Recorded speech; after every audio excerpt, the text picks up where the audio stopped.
আজ আরজি করের অভয় মামলার শুনানি বেরোলো।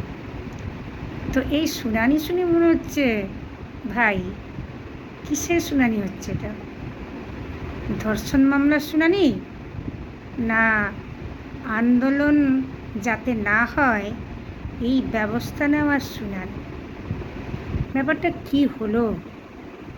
তাহলে মানে কেমনটা গুলিয়ে যাচ্ছে না যে অভয়া এই পাবে কিনা, মানে বিচার পাবে কিনা, সে তো 20 ভাগ জলে নেমে গেল। পুলিশ উকিল সব মিলেমিশে যেন একাকার হয়ে গেল। এই জন্য এ বলে আমায় দেখ, ও বলে আমায় দেখ। আর যারা এতদিন রাস্তায় নেমে এর বিরুদ্ধে, এই ষড়যন্ত্রের বিরুদ্ধে বিচার চাইতে গেল, তাদেরই পেছনে একটা আছেলা পড়ে গেল। কাজে যোগ দিতে হবে সুপ্রিমের হুমকি, কাজে যোগ দিতে হবে, না হলে তাদের বিরুদ্ধে একটা শাস্তিমূলক ব্যবস্থা নেওয়া হবে। আমি সুপ্রিম কোর্টকে কোনো অবমাননা না করে প্রশ্ন করছি, আপনি আগে বলুন তো, আপনার যে সিবিআই নিয়োগ করেছেন তারা মামলাকে কত দূরে এগিয়ে নিয়ে গেছেন সেই জবাবদিহিটা আগে করুন। সেটা করতে পারছেন না বলে উল্টো দিকে হাঁটছেন, উল্টো কথা বলছেন। কীরকম আপনাদের পর্যবেক্ষণ হলো, কীরকম বিচার হলো, ভাবতে অবাক লাগে। সেই যে আছে না, বিচারের বাণী নিবৃতে কাঁদে। এখন ডাক্তারদের কেঁদে অসম্মানিত হওয়া ছাড়া আর কোনো উপায় নেই। তারাও একদিক দিয়ে ধর্ষণ হয়ে গেল। কার কাছে? কোর্টের কাছে। এই যে তাদের অসম্মান হলো, এদের সম্মানটা কে ফিরিয়ে দেবে?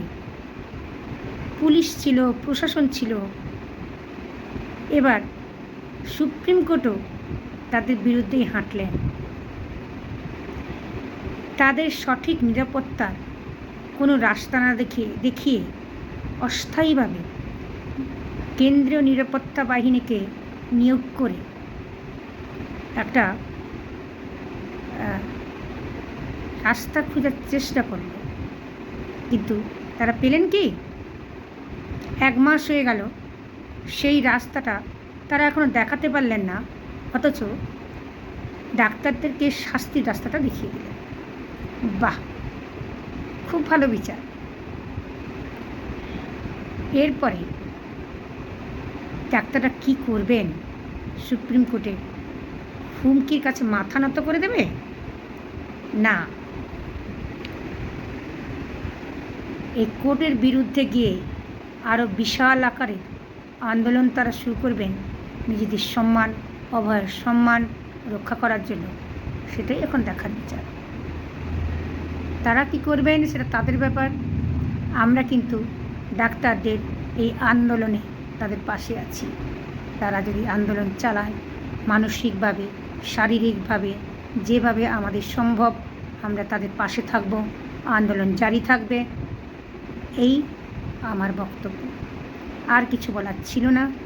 সুপ্রিম কোর্ট, আপনাকেও বলছি, আপনারাও সঠিক বিচার না করে কোনো রকম ডাক্তারদের হুমকি দেবেন না, তাতে আগুন আরও বেশি জ্বলতে পারে।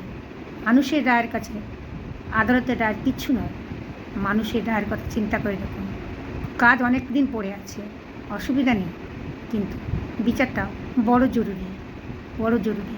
তাদের সেটা চিন্তা করতে হবে।